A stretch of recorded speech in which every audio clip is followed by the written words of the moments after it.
순자 씨, 오늘 저녁에 잠깐 우리 집에 와요.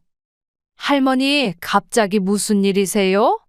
여기서 말하기는 좀 그렇고 걱정되게 그러지 마세요. 꼭 해드려야 할 말이 있어서 그래요. 이 종이를 보세요. 이런 일들이 벌어지고 있었습니다. 세상에, 그럴 리가 없어요. 아이고, 이렇게 증거가 명백한데 무슨 그럴 일이 없어요. 하지만 내 아들과 며느리가 그런 끔찍한 짓을. 순자 씨, 내가 거짓말할 일 있나? 아무튼 정신 똑바로 차려야 합니다.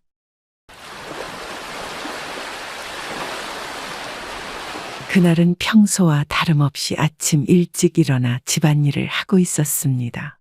저는 올해로 65이 되었지만 아직까지 건강하다고 자부하며 살아왔습니다.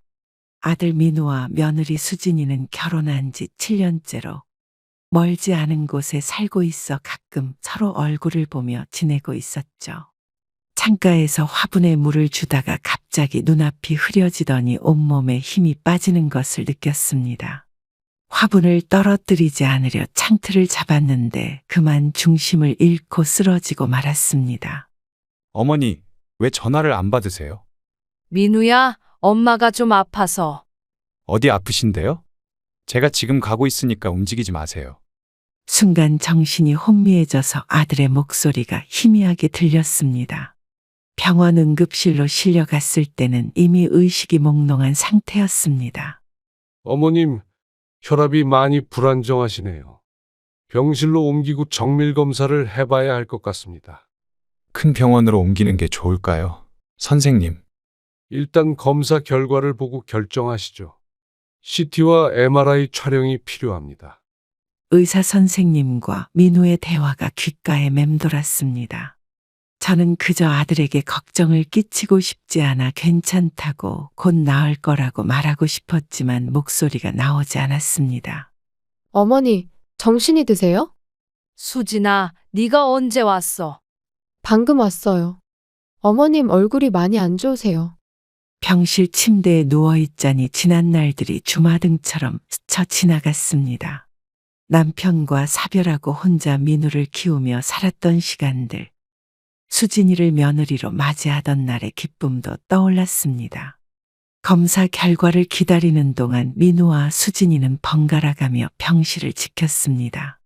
그런 모습을 보며 마음 한켠이 따뜻해졌지만 한편으로는 자식들에게 짐이 되는 것 같아 마음이 무거웠습니다. 민우야, 엄마 이제 괜찮으니까 집에 가서 쉬어. 어머니, 검사 결과 나올 때까지는 제가 있을게요. 며칠 뒤 의사 선생님께서 검사 결과를 들고 오셨습니다. 다행히 큰 병은 아니었지만 혈압 관리와 정기적인 검진이 필요하다고 하셨습니다. 어머니, 이제부터는 제가 자주 들러볼게요. 그래, 근데 너희도 바쁜데 어떻게 그러겠어? 어머님, 저희가 가까이 살면서도 자주 못 찾아뵈어서 죄송해요. 수진이의 말에 저는 괜찮다고 손사래를 쳤지만 사실 혼자 있는 시간이 늘어날수록 외로움이 커지는 것은 어쩔 수 없었습니다. 퇴원을 하고 집으로 돌아오니 며칠 비워둔 집안이 쓸쓸해 보였습니다. 창가의 화분은 민우가 치워두었는지 보이지 않았고 텅 빈 거실에 혼자 앉아있자니 불현듯 두려움이 밀려왔습니다. 어머님, 저희 집으로 오시는 게 어떠세요? 아니야, 수진아. 엄마는 여기가 편해. 그래도 혼자 계시다가 또 아프시면 어떡해요? 자식들의 걱정이 고맙지만 그들의 생활에 제가 방해가 될까봐 마음이 조심스러웠습니다. 밤이 되자 병원에서 있었던 일들이 하나둘 떠올랐습니다. 쓰러졌을 때의 무력감, 자식들을 걱정시킨 미안함, 그리고 앞으로 혼자 살아갈 날들에 대한 불안감이 마음 한구석을 무겁게 누르고 있었습니다. 퇴원한 지 일주일이 지났습니다. 아침마다 혈압을 재고 약을 먹는 것이 일상이 되었죠. 며칠 전부터는 밤에 잠을 설치는 일이 잦아졌습니다. 창밖으로 보이는 달빛을 바라보며 혼자만의 시간을 보내는 날들이 이어졌습니다. 약을 먹고 난 후에 어지러움이 늘 불안했습니다. 혹시나 또 쓰러질까봐 걱정되어 안방을 나서기가 망설여졌죠.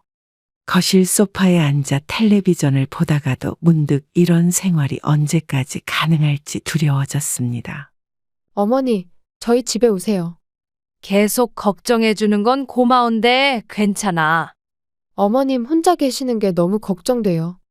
대화가 이어질수록 저의 마음은 점점 더 무거워졌습니다. 아들과 며느리의 표정에서 망설임이 느껴졌고 서로 눈치를 보는 모습이 마음에 걸렸습니다. 주방에서 물을 마시려다 그만 컵을 떨어뜨렸습니다. 그 소리에 놀란 수진이가 달려왔지만 저는 괜찮다며 손사래를 쳤습니다. 하지만 몸이 떨리는 것을 감출 수는 없었죠. 어머님, 이러다가 큰일 나요. 엄마, 우리가 자주 들를게. 혼자 사시는 건 위험할 것 같아요. 나도 불안하긴 하다. 가족들과 함께 살고 싶은 마음은 굴뚝 같았지만 젊은 부부의 생활에 제가 끼어드는 것이 맞는지 고민이 되었습니다. 창밖으로 보이는 아파트 단지를 바라보며 한숨이 나왔습니다. 어머니, 저기 뉴서울타운이라고 아세요? 요양원 말하는 거니?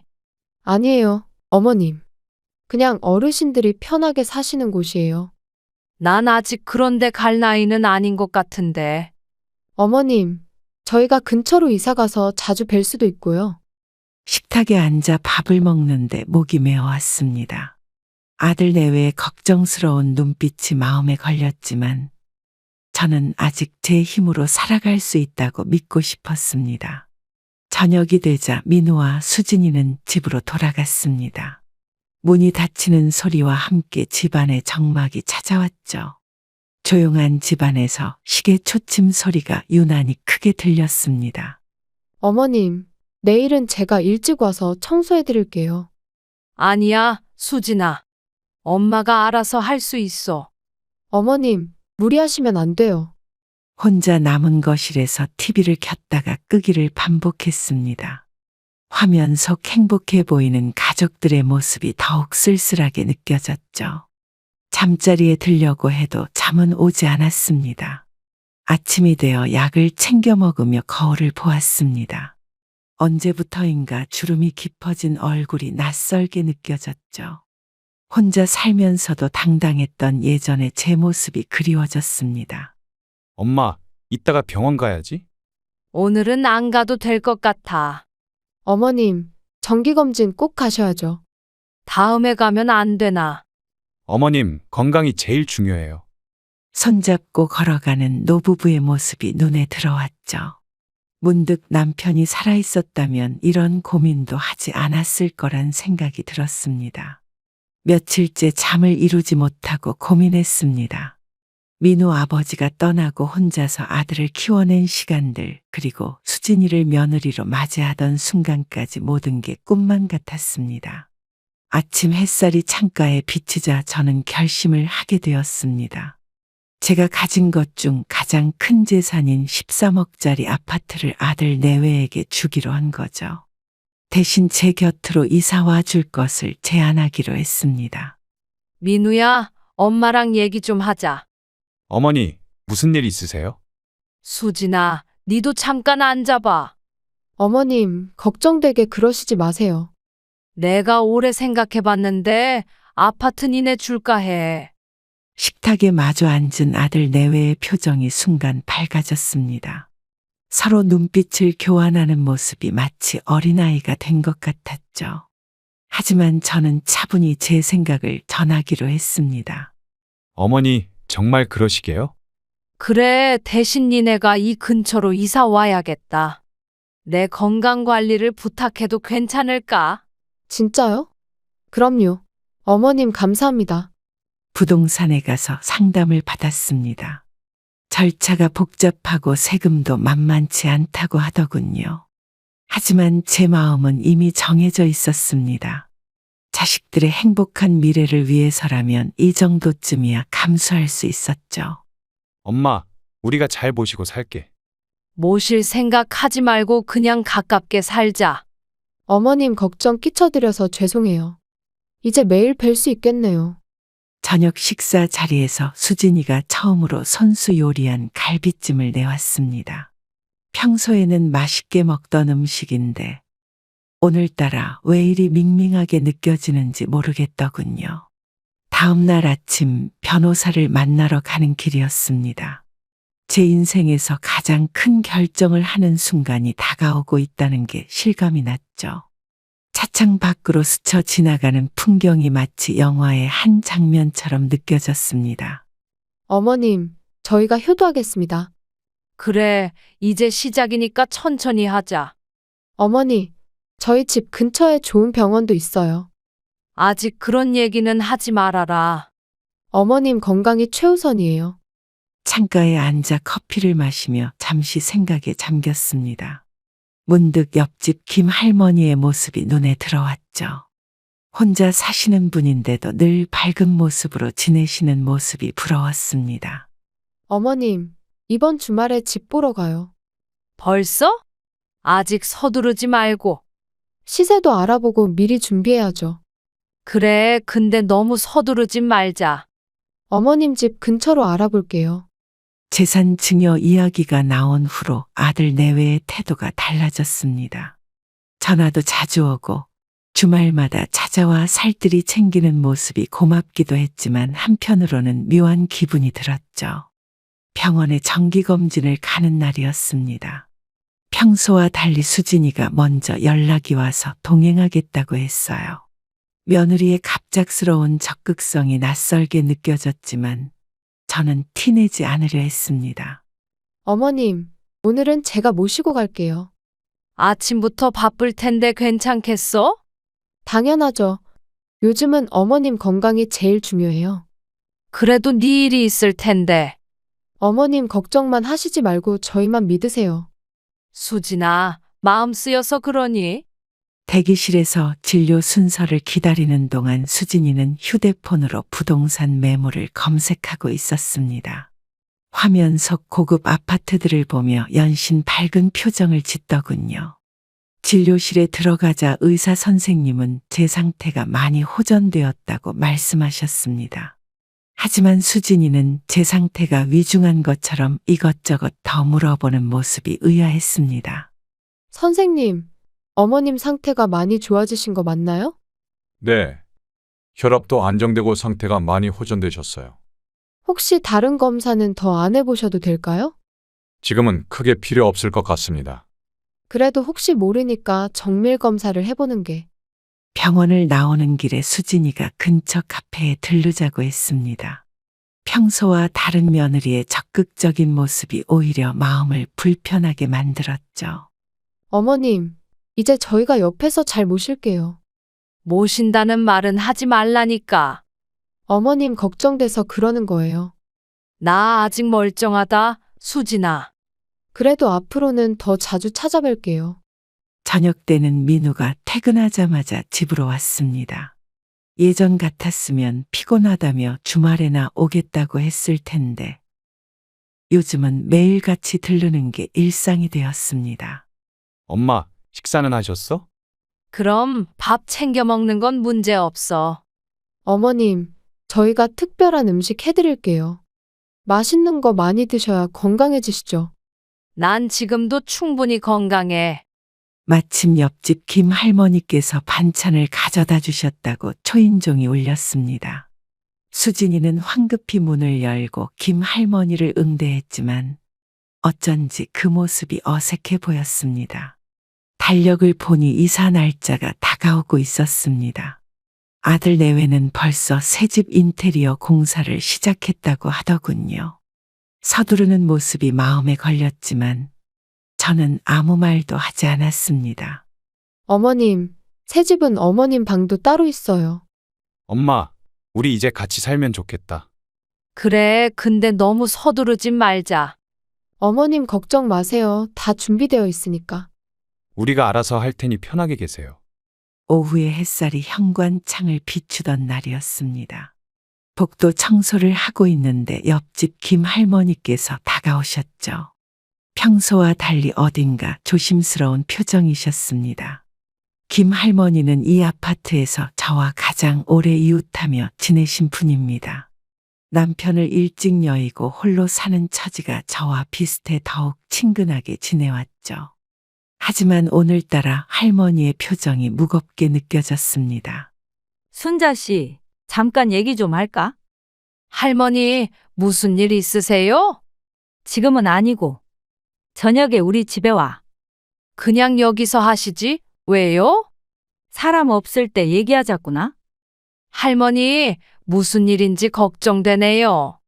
복도에서의 짧은 대화가 끝나고 할머니는 서둘러 자리를 피하셨습니다.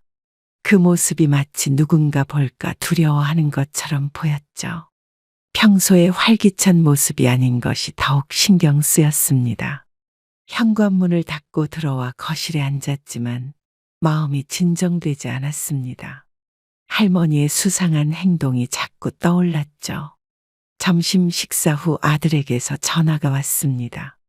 요즘처럼 자주 연락 오는 것이 전에는 반가웠는데 이상하게도 오늘은 귀찮게 느껴졌죠. 통화 내내 불편한 마음을 감출 수가 없었습니다. 엄마, 내일은 인테리어 업체랑 미팅 있어. 벌써? 아직 서두를 것 없잖아. 다음 주부터 공사 들어가야 해. 그렇게 빨리 진행하게? 빨리 끝내야 어머님 모시죠. 해가 저물어갈 무렵 베란다에 나가 빨래를 거두며 김 할머니 댁을 바라보았습니다. 늘 밝게 빛나던 할머니의 창문이 오늘은 유난히 어둡게 느껴졌죠. 저녁 식사 준비를 하고 있는데 며느리에게서 문자가 왔습니다. 새집 인테리어 색상을 고르는데 제 의견을 물어보는 내용이었죠. 평소 같았으면 감동했을 텐데 오늘은 왜인지 모르게 불안한 마음만 커져갔습니다. 어머님, 저희 집 인테리어 어떠세요? 아직 다 못 봤어. 내일 시간 되시면 한번 보러 가실래요? 내일은 좀 바쁠 것 같다. 어머님 방도 봐주셔야 하는데. 시계 바늘이 저녁 7시를 가리켰습니다. 김 할머니를 찾아가야 할 시간이 다가오자 손끝이 차가워지는 것을 느꼈습니다.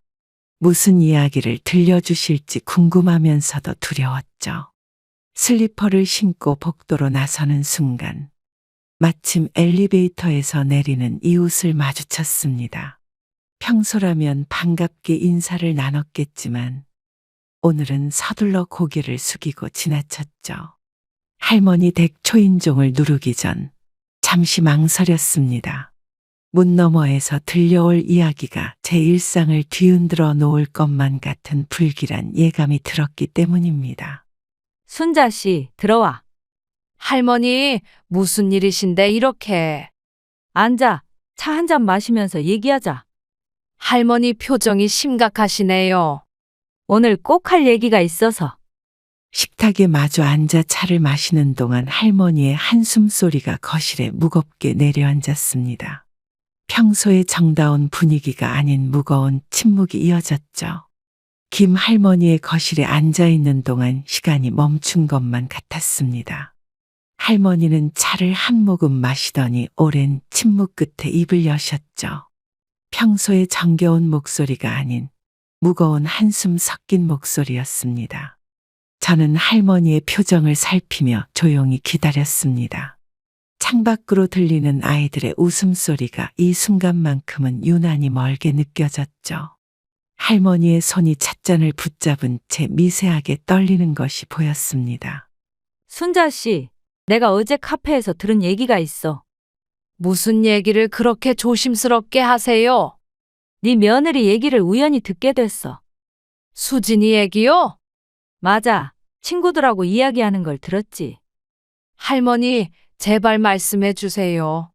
거실 시계 소리만 덩그러니 울리는 가운데 할머니의 이야기가 시작되었습니다. 며느리가 친구들과 나눈 대화를 우연히 들었다는 거였죠. 강남 아파트를 받자마자 저를 요양원으로 보내겠다는 계획을 세우고 있었다는 충격적인 내용이었습니다. 그 애가 요양원은 이미 알아봤대. 아이고, 그럴 리가 없어요. 계약금도 건넸다더라. 할머니, 혹시 잘못 들으신 건 아닐까요? 내가 귀가 어둡지. 마음은 아직 멀쩡해. 김 할머니의 말씀을 듣는 동안 온몸에 힘이 빠져나가는 것 같았습니다. 며느리가 친구들에게 자랑했다던 말들이 하나둘 떠오르며 머릿속이 하얗게 변했죠. 집으로 돌아와 소파에 앉았지만 마음을 진정시킬 수가 없었습니다. 식탁 위에는 아침에 며느리가 사다 준 과일이 그대로 놓여 있었죠. 평소 같았으면 감동스러웠을 텐데 지금은 그 마음조차 의심스러워졌습니다. 엄마, 저녁 드셨어요? 아니, 아직. 제가 맛있는 거 사가지고 갈게요. 괜찮아. 니네끼리 먹어. 어머님, 제가 특별한 음식 준비했어요. 휴대폰 화면에 뜬 며느리의 메시지를 보며 눈물이 차올랐습니다. 이제는 모든 말과 행동이 다르게 보였죠.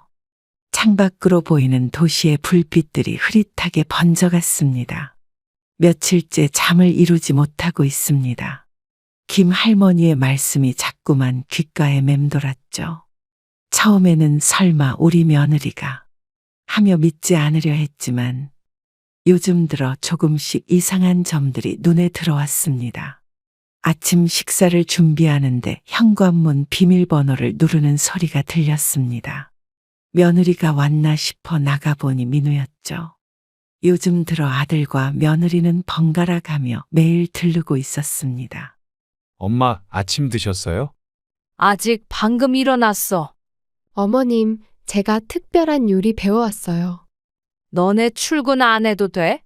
어머님 건강이 더 중요하죠. 식탁에 앉아 아침을 먹는 동안 민우의 휴대폰이 계속 울렸습니다. 통화하러 베란다로 나가는 모습이 수상해 보였죠. 작은 목소리로 이야기하는 내용 중에 계약금이라는 단어가 들려왔습니다. 거실 소파를 정리하다가 수진이의 가방에서 떨어진 명함을 발견했습니다. 실버타운 전문 상담사라는 직함이 적혀 있었죠. 며느리는 그것을 황급히 집어 가방 안으로 넣었습니다. 식탁 위에는 아들 내외가 사온 영양제들이 가득했습니다. 이전에는 감동이었는데 지금은 왜인지 모를 불편함이 느껴졌죠. 약통을 하나하나 살펴보다가 문득 이 모든 것이 계획된 것은 아닐까 하는 생각이 들었습니다. 어머님, 이 약 드셔보세요. 갑자기 약을 왜 이렇게 많이? 어머님 건강해지시라고 준비했죠. 엄마, 이거 효과 좋대. 나 아직 그렇게까지 아프진 않아. 오후에는 김 할머니와 산책을 나갔습니다. 벤치에 앉아 이야기를 나누는데 마침 아들 내외가 주차장에서 나오는 모습이 보였습니다. 할머니는 그들이 수상한 행동을 하고 있다며 눈짓을 보내셨죠. 순자 씨, 조심하는 게 좋겠어. 할머니 말씀이 맞는 것 같아요. 요새 자식들 말이야. 자꾸 수상한 점들이 보여요. 내 말이 맞았지. 오늘도 어김없이 아들 내외의 방문이 예상되었죠. 현관문 비밀번호를 바꿀까 생각도 해봤지만 차마 그러지는 못했습니다. 엄마, 내일은 좋은 데 모시고 갈게. 어디? 어머님께 보여드리고 싶은 곳이 있어요. 갑자기 그게 무슨 소리니? 깜짝 선물이에요, 어머님. 식탁 위에 놓인 아들 내외의 선물들을 바라보았습니다. 겉으로는 효도하는 모습이었지만 그 속에 숨겨진 의도를 생각하니 마음이 무거워졌습니다. 이제는 그들의 달콤한 말 한마디 한마디가 의심스럽게 들렸죠. 며느리의 행동이 수상해 보여 며칠째 주시하고 있었습니다. 오늘도 아침 일찍 들린다더니 갑자기 급한 일이 생겼다며 서둘러 나갔죠. 저는 무언가 이상한 낌새를 느끼고 뒤를 따라 나섰습니다. 동네 카페 앞까지 왔을 때였습니다. 며느리가 누군가를 만나는 모습이 보였죠. 정장 차림의 중년 여성과 이야기를 나누는 모습이 심상치 않아 보였습니다.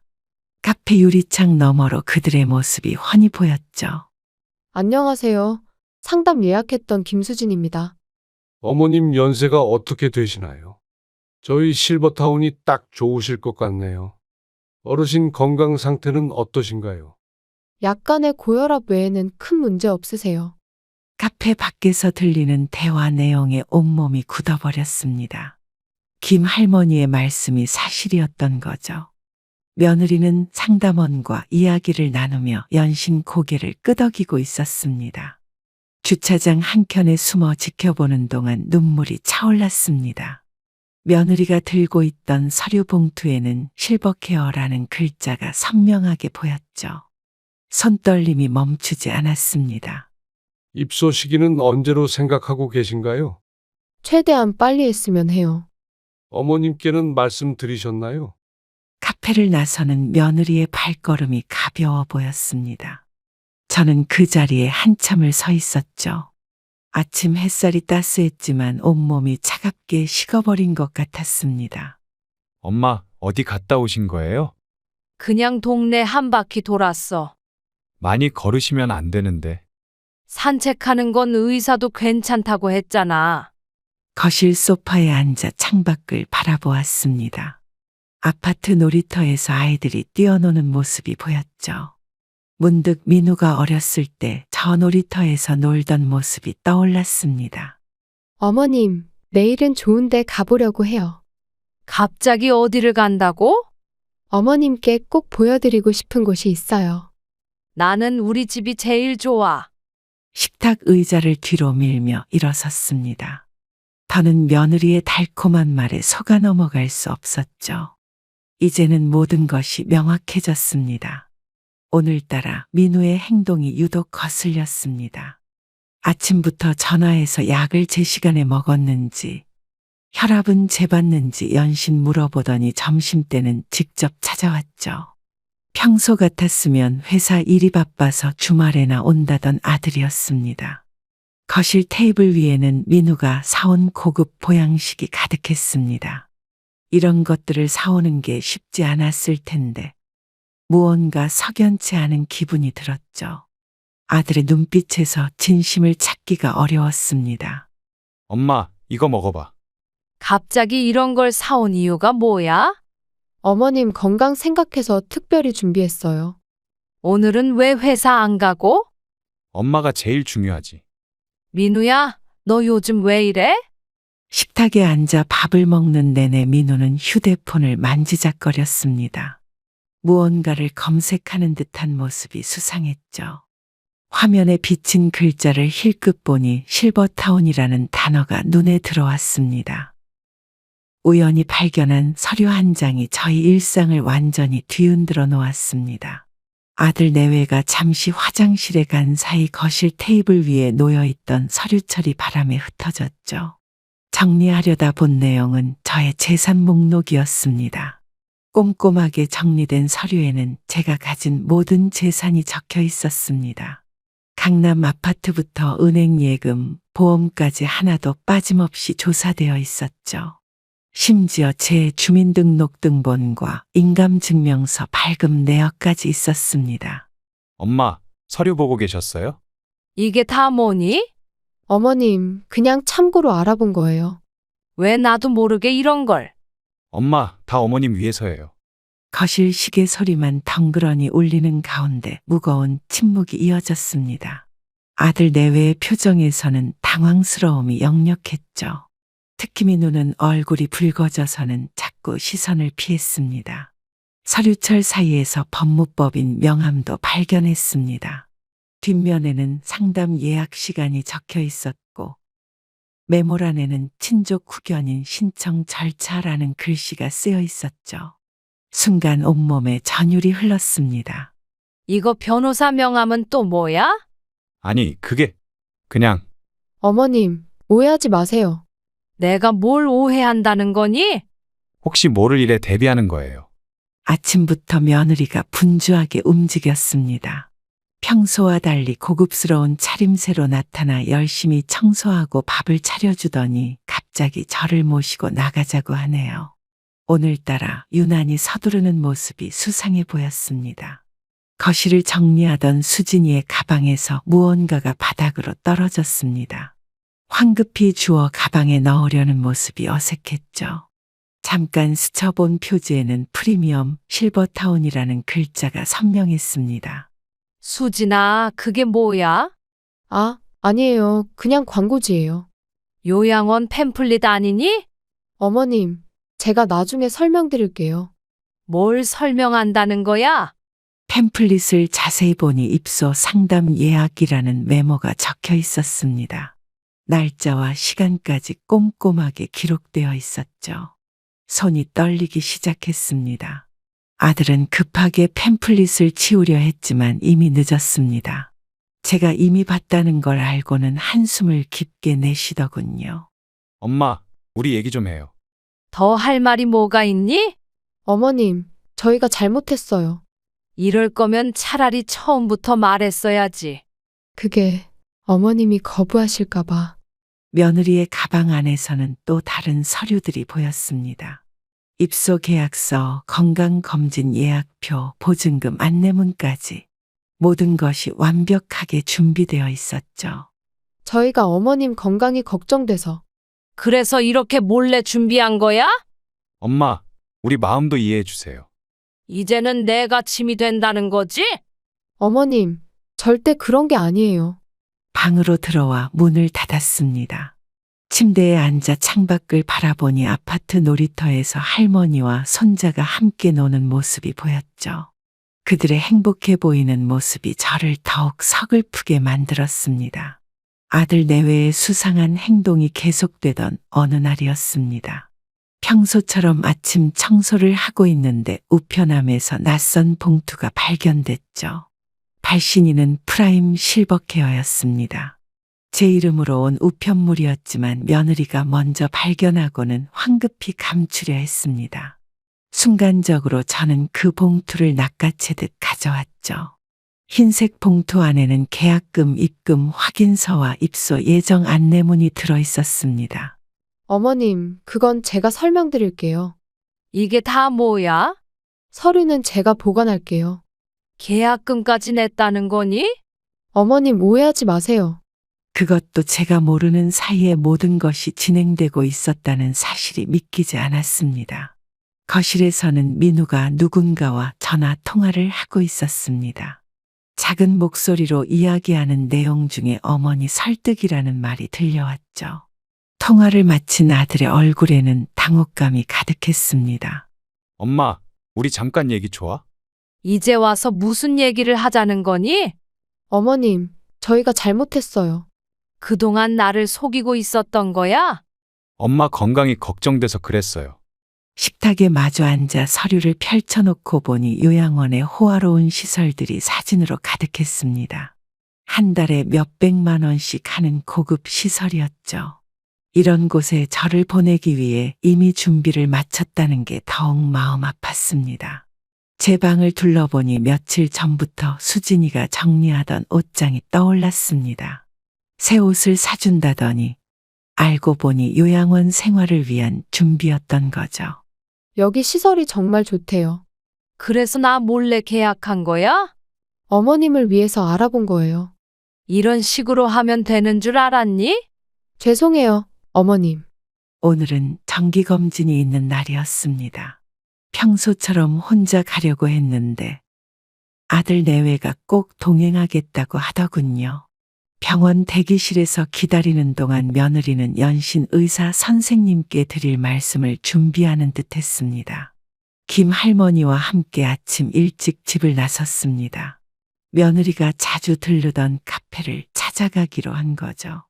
버스를 타고 가는 동안 할머니는 제 손을 꼭 잡아주셨습니다. 카페는 병원 근처에 있었습니다. 며느리가 병원 방문을 핑계로 이곳에서 상담을 받았다는 걸 알게 된 후 궁금증을 참을 수가 없었죠. 유리창 너머로 보이는 카페 내부는 조용하고 차분한 분위기였습니다. 어서 오세요. 혹시 지난주에 근무하셨나요? 네, 매일 아침 근무하고 있어요. 저는 며느리 사진을 보여주며 직원에게 말했습니다. 저기 혹시 단발머리에 이런 여성분 온 적 있나요? 아, 이분 자주 오셨어요. 어떤 얘기를 하시던가요? 직원의 표정이 순간 굳어졌습니다. 아마도 상황이 불편해진 걸 느꼈나 봅니다. 하지만 저는 꼭 알아야만 했죠. 그날 있었던 일의 진실을 확인하고 싶었습니다. 손님, 저희가 다른 손님 대화는 제발 알려주세요. 죄송하지만 그건 개인정보라. 전 그분 시어머니예요. 테이블 한켠에 앉아 커피를 마시며 기다렸습니다. 직원은 잠시 고민하더니 매니저를 불러왔죠. 매니저는 저를 한참 동안 바라보더니 깊은 한숨을 내쉬었습니다. 그날 제가 옆 테이블에 있었어요. 어떤 이야기를 하셨나요? 요양원에 바로 입소시키겠다고. 자세히 말씀해 주실 수 있나요? 아드님도 함께 오셨었죠. 매니저의 이야기를 들으며 손끝이 차가워졌습니다. 아들 내외가 요양원 직원과 상담하면서 했다는 이야기들이 하나둘 드러났죠. 제 건강 상태를 과장되게 설명하고 재산 문제도 은밀히 논의했다고 합니다. 순자 씨, 이제 확실해졌죠? 할머니, 이럴 수가 있나요? 세상에 그런 자식이 어디 있담. 전 아직도 믿기지가 않아요. 이제라도 정신 차려야지. 카페를 나오는 길에 며느리에게서 전화가 왔습니다. 점심을 함께 하자는 내용이었죠. 이제는 그 달콤한 목소리조차 가식으로 들렸습니다. 전화를 끊고 잠시 길가에 멈춰 섰습니다. 어머님, 어디 계세요? 그냥 잠깐 나왔어. 제가 맛있는 거 사들고 갈게요. 됐어. 난 할머니랑 있을 거야. 어머님, 오늘은 꼭 뵙고 싶은데. 집으로 돌아오는 버스 안에서 창밖을 바라보았습니다. 도시의 풍경은 평소와 같았지만 제 눈에는 모든 것이 달라 보였죠. 이제는 더 이상 눈 감아줄 수 없다는 생각이 들었습니다. 오늘 아침 저는 아들 내외에게 전화를 했습니다. 점심시간에 꼭 집으로 와달라고 했죠. 평소와 달리 단호한 제 목소리에 아들도 며느리도 의아했던 것 같습니다. 거실 탁자 위에는 그동안 모아둔 증거들을 가지런히 놓았습니다. 요양원 팸플릿, 계약금 영수증, 제 재산 내역이 적힌 서류들까지 모든 것을 꺼내놓고 진실을 마주하기로 했죠. 얘들아, 이제 솔직히 말해보자. 엄마, 갑자기 무슨? 요양원 계약한 거 진짜 의도를 나에게 말해라. 아니, 그게 어머님, 오해가 있으신 것 같은데요. 거실에는 무거운 침묵이 내려앉았습니다. 아들은 시계만 뚫어지게 보고 있었고 며느리는 손톱만 만지작거렸죠. 서로 눈도 마주치지 못하는 모습이 답답했습니다. 민우야, 엄마 얼굴 보고 말해. 수진이가 먼저 제안했어요. 여보, 지금 무슨 소리 하는 거야? 서로 책임 떠넘기지 말고 솔직히 말해. 책임을 서로에게 미루는 모습을 보며 제 마음은 더욱 아팠습니다. 창밖으로 들리는 새소리가 유난히 쓸쓸하게 들리던 순간이었죠. 탁자 위에 놓인 서류들이 저들의 계획을 적나라하게 보여주고 있었습니다. 엄마, 우리 생각도 이해해 주세요. 어떤 점을 이해하라는 거니? 어머님 건강이 걱정돼서. 그래서 이렇게 몰래 계획한 거야?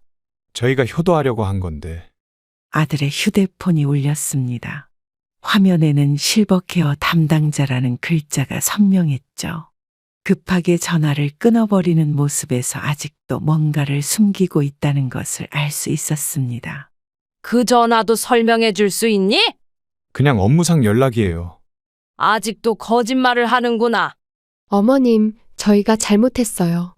김 할머니께서 전해주신 이야기, 카페 직원들의 증언, 그리고 제가 직접 본 증거들까지 모든 것이 하나로 연결되어 있었습니다. 이제는 더 이상 눈 감아줄 수 없는 현실이 눈앞에 있었죠. 그날은 평소와 다름없는 오후였습니다. 빨래를 개고 있는데 갑자기 민우가 들어왔죠. 회사 점심시간이라며 잠깐 들른다고 했지만 어딘가 수상한 기운이 느껴졌습니다. 제가 주방에서 점심을 준비하는 동안 민우는 제 방으로 들어갔습니다. 평소 같았으면 소파에 앉아 휴대폰만 보고 있었을 아들이 방에서 뭔가를 찾는 소리가 들렸죠. 민우야, 뭐 찾니? 아니에요. 그냥 방에서 무슨 소리가 나서. 옛날 사진 좀 보려고요. 그래? 근데 서랍은 왜 뒤져? 아, 저기. 안방으로 들어가 보니 서랍장이 모두 열려 있었습니다. 통장과 인감을 보관해둔 서랍까지 뒤져져 있는 걸 보고 순간 가슴이 철렁 내려앉았죠. 민우는 당황한 기색이 역력했습니다. 이게 다 무슨 짓이니? 엄마, 제가 설명할게요. 통장하고 도장을 왜 찾는 거야? 그게 어머님 재산 관리를. 내가 니들한테 그런 부탁한 적 있니? 책상 위에는 제 통장들이 흐트러져 있었고 메모장에는 계좌번호와 잔액이 적혀 있었습니다. 심지어 인감도장을 찾으려 했던 흔적이 역력했죠. 엄마, 우리 이제 다 같이 살려면. 누가 니네랑 산다고 했어? 어머님 건강도 안 좋으신데. 그래서 내 돈까지 다 빼앗으려고? 아니에요. 그게 아니라. 서랍 안에 있던 서류들이 바닥에 흩어져 있었고 그 사이로 요양원 입소 신청서도 보였죠. 이제는 더 이상 의심할 여지가 없었습니다. 저는 조용히 통장들을 집어들었습니다. 민우는 그 자리에 얼어붙은 듯 서 있었고 제 눈을 차마 마주치지 못했죠. 창가에 걸린 커튼이 바람에 흔들리며 묘한 그림자를 만들어내고 있었습니다. 네 아버지가 이런 모습 보면 뭐라고 하실까? 엄마, 그런 소리는 왜 하세요? 이제 나가 줄래? 저희가 잘못했어요. 더 이상 볼 게 없다. 방에서 나가는 민우의 뒷모습을 보며 깊은 한숨이 나왔습니다. 마지막 순간까지도 진심 어린 사과 한마디 없이 변명만 늘어놓는 모습이 너무나 낯설었죠. 그동안 제가 키워온 아들이 맞는지 의심스러울 정도였습니다. 오늘따라 옛날 앨범을 꺼내보게 되었습니다. 먼지 쌓인 앨범 속에는 제가 젊었을 때의 모습이 고스란히 담겨 있었죠. 특히 시어머님과 찍은 사진들을 보니 마음 한켠이 무거워졌습니다. 김 할머니가 문을 두드리셨습니다.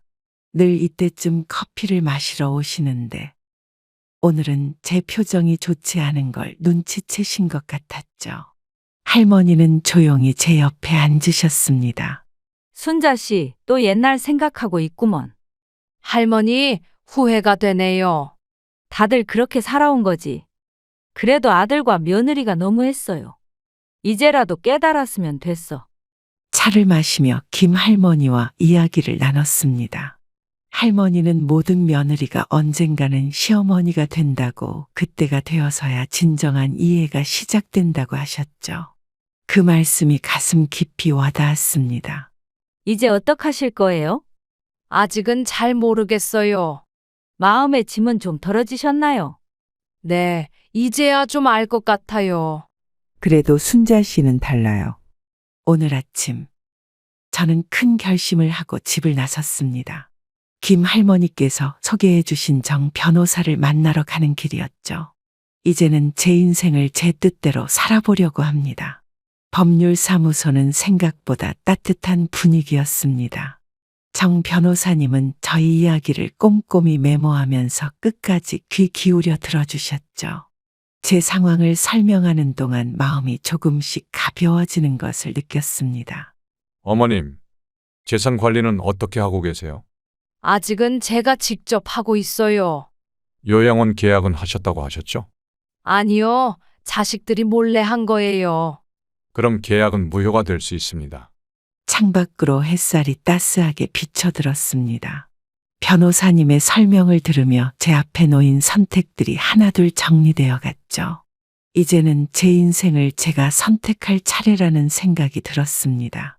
그동안 너무 불안했거든요. 이제부터 제가 도와드리겠습니다.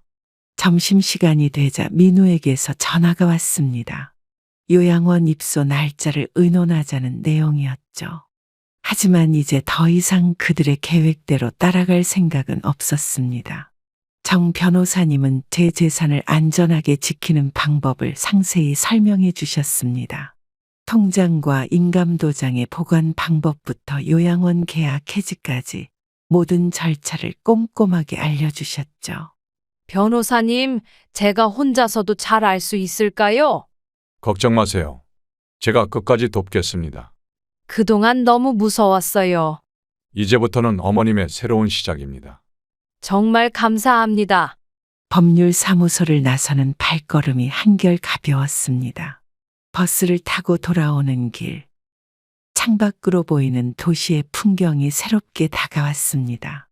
이제는 더 이상 누구의 눈치도 보지 않고 제 삶을 살아갈 수 있다는 희망이 생겼기 때문이죠. 오늘 아침 일찍 여행사에 다녀왔습니다. 그동안 한 번도 생각해 보지 않았던 유럽 여행을 상담하고 왔죠. 제가 이런 선택을 할 거라고는 아들 내외도 저 자신도 상상하지 못했을 겁니다. 여행사 직원은 저희 첫 해외여행인 만큼 꼼꼼하게 설명해 주었습니다. 파리, 로마, 바르셀로나. 듣기만 해도 설레는 도시들의 이름이 귓가에 맴돌았죠. 처음으로 제 삶을 위한 투자를 시작하는 기분이었습니다. 어머님, 혼자 가시는 건가요? 아니요. 패키지 여행으로 가이드분과 가려고요. 해외여행은 처음이시죠? 네, 이제야 용기가 생겼네요. 걱정 마세요. 저희가 잘 모시겠습니다. 수진이에게서 전화가 왔습니다. 이사 날짜를 의논하자는 내용이었지만 저는 시치미를 뚝 떼고 여행 이야기만 했죠. 전화기 너머로 들리는 목소리가 당황스러워하는 게 느껴졌습니다. 어머님, 여행은 갑자기 무슨? 내가 평생 일만 했잖아. 나 이번에 유럽 가기로 했어. 네? 어머님 농담하시는 거죠? 아들에게도 같은 반응이었습니다. 여행 이야기를 꺼내자 한동안 말을 잇지 못하더군요. 그동안 자신들의 계획대로 움직일 거라 생각했던 아들 내외의 예상을 완전히 빗나가게 만든 순간이었습니다. 엄마, 갑자기 무슨 여행이에요? 니네도 놀러 다니잖아. 그래도 어머님 건강이. 의사 선생님도 괜찮다고 하셨어. 그래도요. 여권 발급을 위해 동사무소에 들렀습니다. 처음 만드는 여권이라 설렘 반 걱정 반이었지만 이제는 제 삶의 주인공이 되어야 할 때라고 생각했죠. 창구 직원이 축하한다며 환하게 웃어주었습니다. 주변 지인들도 제 결정을 지지해 주었습니다. 오히려 더 늦기 전에 가보라며 자신들의 여행 경험을 하나둘 들려주었죠. 그동안 망설였던 제 모습이 부끄러워질 정도였습니다. 순자야, 잘 생각했어. 친구들아, 고마워. 이제야 내 인생을 살 것 같아. 너무 늦게 깨달은 거 아니야? 집으로 돌아오는 길에 여행 책자를 들고 왔습니다. 베란다에 앉아 유럽 지도를 펼쳐보니 가슴이 벅차올랐죠. 이제는 제 삶의 새로운 챕터가 시작되는 것 같았습니다. 아침 일찍부터 아들 내외가 찾아왔습니다. 제가 여행사에 다녀온 걸 어떻게 알았는지 은근히 캐물으려 했죠. 평소와 달리 초조해하는 모습이 역력했습니다. 어머님, 도대체 여행은 갑자기 왜 가시려고요? 왜? 나는 놀러 가면 안 되니?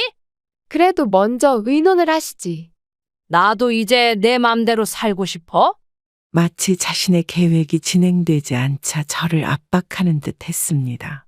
거실 창밖으로 주차된 민우의 차가 보였습니다. 요즘은 아침 저녁으로 제 아파트 주차장에서 차를 지켜보는 모습이 자주 목격됐죠. 제가 어디를 가는지 감시하려는 듯 했습니다.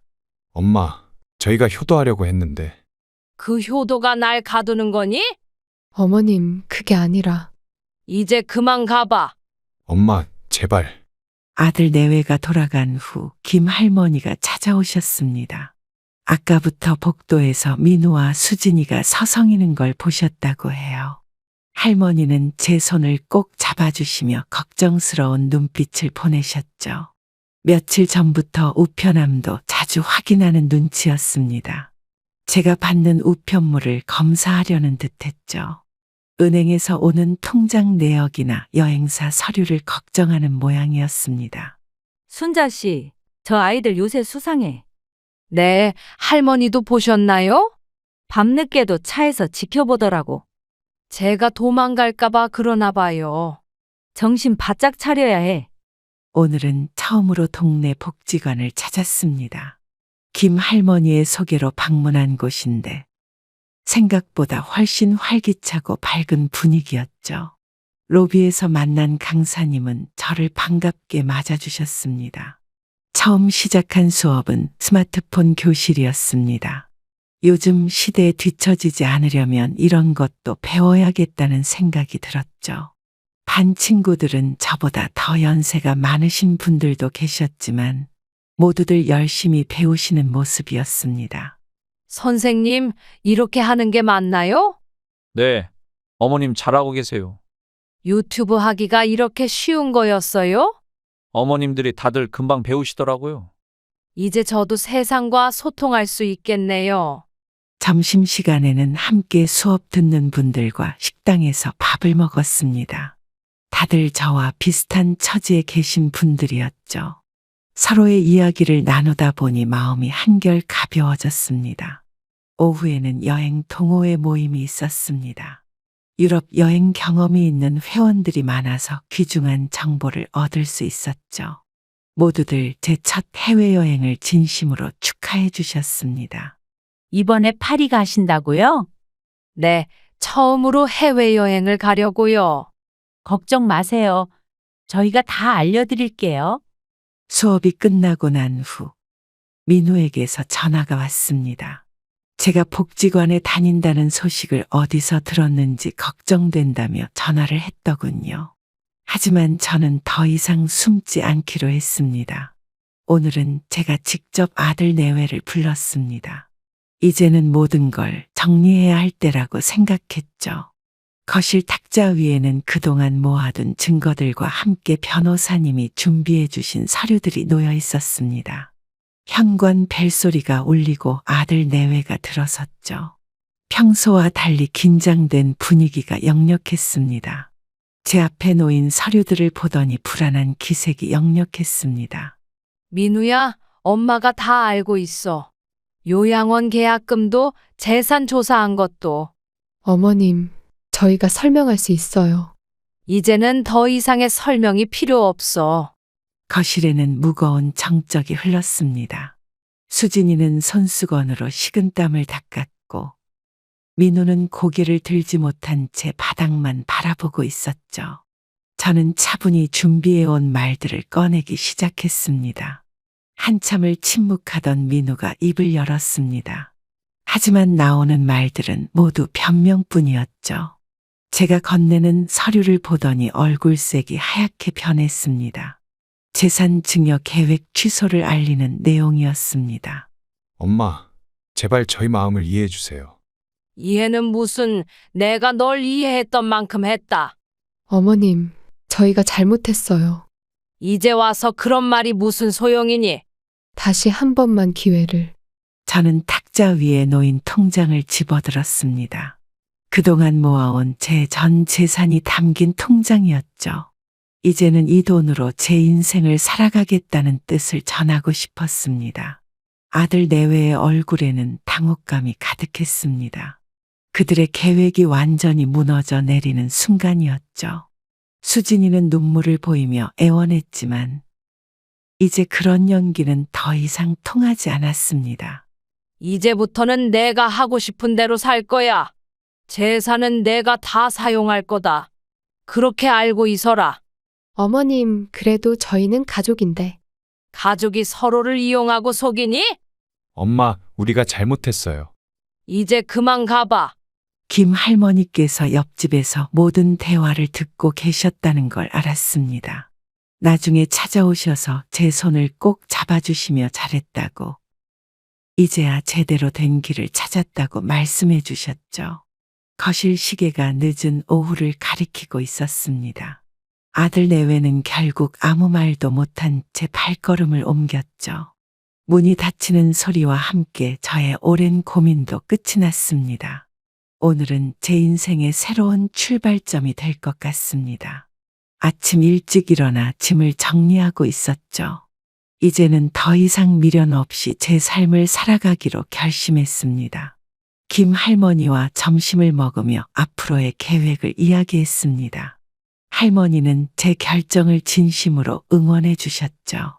이제는 저 자신을 위한 투자를 시작하겠다고 말씀드렸습니다. 순자 씨, 이제야 제대로 사는 것 같네.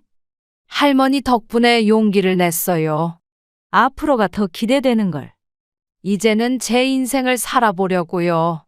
그래, 그게 맞는 거야. 베란다에서 화분에 물을 주며 창밖을 바라봅니다.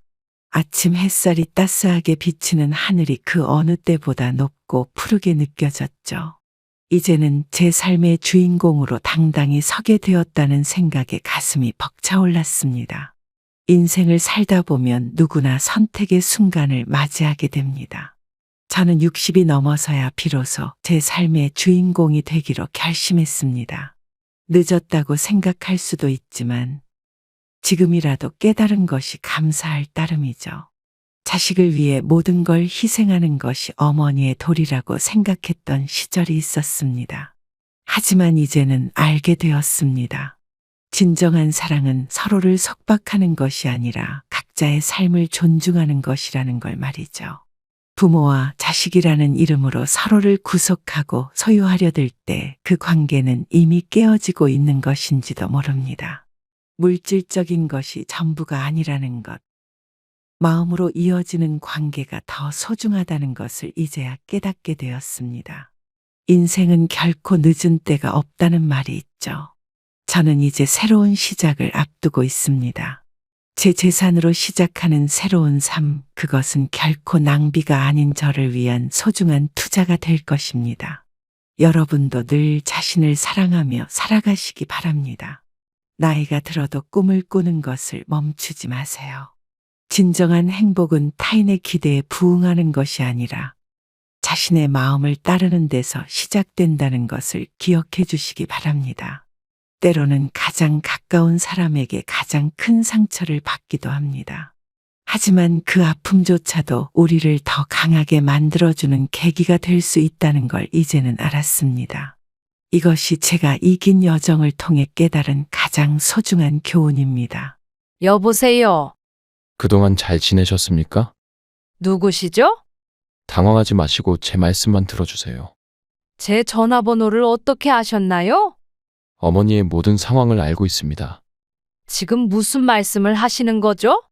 자식들에게 빼앗긴 재산도 고시원으로 쫓겨나신 것도 모두 당신 대체 누구세요? 곧 찾아뵙겠습니다. 제가 어머니의 잃어버린 모든 것들을 되찾아 드리겠습니다. 잠깐만요. 정체가 뭐예요? 복수도 해드리겠습니다. 자식들이 어머니께 했던 모든 짓들을 똑같이 기다리고 계세요, 어머니.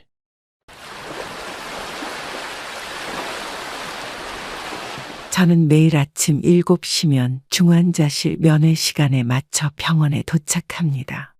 한 달 전 갑자기 쓰러진 남편은 여전히 의식을 찾지 못한 채 이곳에 누워 있습니다. 아들과 딸이 번갈아가며 병원에 오지만 최근 들어 그들의 눈빛이 조금씩 달라지고 있다는 걸 느낍니다. 오늘도 중환자실 유리창 너머로 남편의 모습을 바라봅니다. 심전도 소리만이 적막한 병실을 채우고 있었죠. 그때 아들이 며느리와 함께 저에게 다가왔습니다. 엄마, 이제 우리가 아빠 재산 정리해야 되는 거 아니야? 무슨 소리니? 아직 아버지가. 엄마도 아시잖아요. 의사 선생님이 뭐라고 하셨는지. 며느리의 말에 가슴이 철렁 내려앉았습니다. 딸도 사위를 데리고 와서 저를 바라보고 있었죠. 아빤 회복하실 거야. 너희들 걱정하지 마. 엄마, 현실적으로 생각해봐. 병원비도 만만치 않은데. 딸의 말에 고개를 저었지만 아들이 서류 봉투를 내밀었습니다. 이거 변호사님이 준비한 건데 일단 엄마 명의로 된 걸 정리해야 된대. 차가운 형광등 아래 병원 복도에서 자식들이 내민 서류를 바라보며 제 마음도 차갑게 식어갔습니다. 간호사가 회진 시간을 알리는 동안에도 자식들은 서류를 재촉했죠.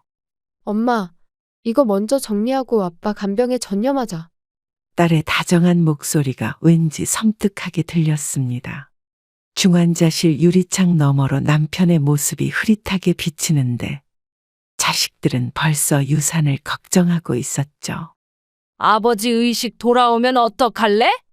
이런 얘기 들으시면. 엄마, 솔직히 그럴 가능성 희박해. 아들의 말이 채 끝나기도 전에 제 손이 덜덜 떨리기 시작했습니다. 남편이 쓰러진 후 처음으로 자식들의 진짜 모습을 보는 것 같았죠. 의사가 오늘도 별다른 차도가 없다는 말을 전했습니다.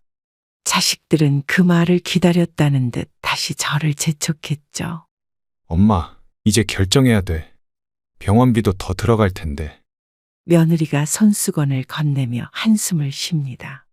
어머니, 저희도 힘들어요. 빨리 정리하고 새 출발해요. 창밖으로 늦가을 하늘이 점점 어두워지고 있었습니다. 남편의 심전도 소리가 제 심장 소리처럼 들리는데 자식들은 벌써 유산 정리를 서두르고 있었죠. 오늘은 좀 쉬고 싶구나. 내일 다시 얘기하자. 자식들의 발걸음 소리가 복도를 따라 멀어지는 동안 저는 남편의 손을 꼭 잡았습니다.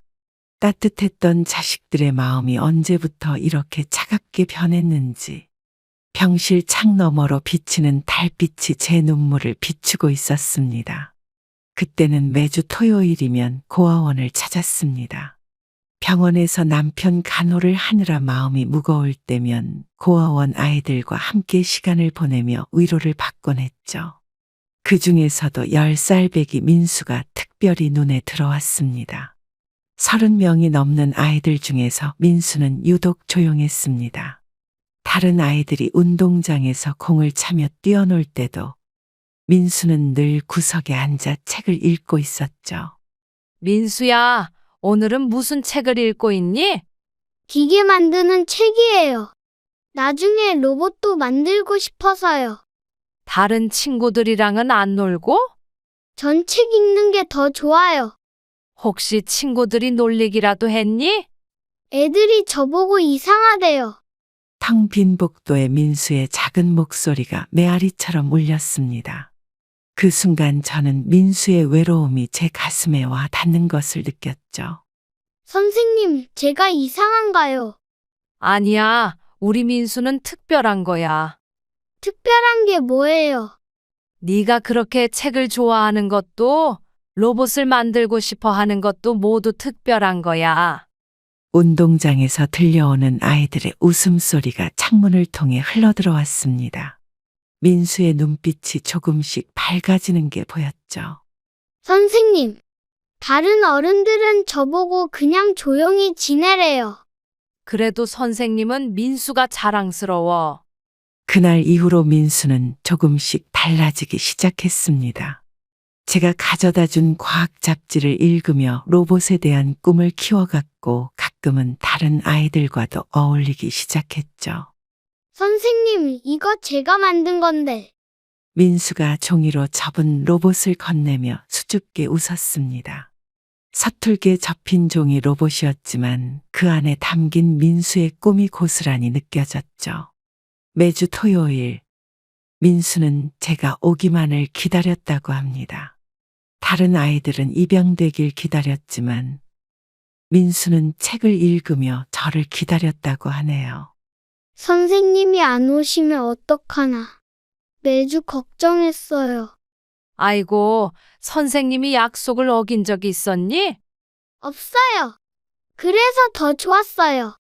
그렇게 민수는 성인이 되었고 꿈을 이루기 위해 외국으로 떠나며 저랑 연락이 두절이 되었었죠. 한 달간의 병원 생활 끝에 남편은 결국 하늘나라로 떠났습니다. 장례식장에는 비가 내렸죠. 평생을 함께한 사람을 보내는 날에도 시간은 무심하게 흘러갔습니다. 상주 자리에 앉아있던 저는 문상객들의 인사를 받으며 남편과의 추억을 떠올렸습니다. 30년 전 처음 만났을 때부터 항상 제 곁을 지켜주던 사람이었는데 이렇게 홀로 남게 될 줄은 몰랐네요. 장례식 이틀째 되던 날 아들이 갑자기 저를 조용한 곳으로 데려갔습니다. 엄마, 아빠 통장이랑 도장 어디 있어? 지금이 그런 걸 물어볼 때니? 빨리 정리해야 된다고 변호사님이 그러시는데. 아직 아버지 떠나신 지 이틀도 안 됐잖아. 엄마, 현실적으로 생각해봐. 세금 문제도 있고. 딸도 곧 합류해서 저를 재촉하기 시작했습니다. 평소엔 눈물이 많던 딸인데 이상하게 눈물 한 방울 보이지 않더군요. 엄마가 정리하면 시간만 오래 걸리잖아. 우리가 다 해줄게. 발인을 하루 앞둔 밤, 장례식장 휴게실에서 저는 자식들의 달라진 모습을 지켜보았습니다. 남편이 그토록 아끼던 아들과 딸이 유산 이야기만 나오면 낯선 사람처럼 변해갔죠. 아빠 보험금은 언제 나와? 장례 비용 먼저 정산하고. 그거야 당연히 엄마가 내시겠지? 장례식장 복도에 올리는 자식들의 대화가 마치 칼날처럼 제 가슴을 찔렀습니다. 문상객들이 돌아간 늦은 밤, 빈소에는 저 혼자만 남아 있었죠. 남편의 영정사진 앞에서 한숨을 내쉬는데 며느리가 다가왔습니다. 어머니, 이제 좀 쉬세요. 조금만 더 있다 들어갈게. 근데 어머니, 은행 도장은 가지고 계신 거죠? 벽시계가 자정을 알리는 소리가 무겁게 울렸습니다. 남편의 장례식장에서조차 재산 이야기만 하는 자식들을 보며 제 마음속 어딘가가 조금씩 무너져 내리는 걸 느꼈습니다. 발인 날 아침, 하늘은 맑았습니다. 영정사진 속 남편의 미소가 마지막으로 저를 위로해 주는 것 같았죠. 자식들은 장례비용 정산을 핑계로 장례식장 사무실에 들러야 한다며 바쁘게 움직였습니다. 엄마, 우리가 다 알아서 할 테니까 신경 쓰지 마. 아들의 말에 고개를 끄덕였지만 가슴 한켠이 싸늘하게 식어가는 걸 느꼈습니다. 남편이 떠난 이 순간 자식들의 눈빛은 이미 다른 곳을 향하고 있었으니까요. 장례를 치르고 집으로 돌아온 지 일주일. 아직도 현관에 놓인 남편의 구두를 치우지 못했습니다. 매일 아침 습관처럼 두 사람 몫의 밥을 차리다가 한 그릇을 다시 치우는 일상이 낯설기만 하네요. 햇빛 한 줄기 없는 거실에서 홀로 커피를 마시고 있는데 초인종이 울렸습니다. 아들과 딸이 변호사와 함께 찾아왔더군요. 엄마, 오늘은 꼭 정리하고 가야겠어. 무슨 정리? 아빠 재산 문제요. 세금 신고 기한이 얼마 안 남았대요.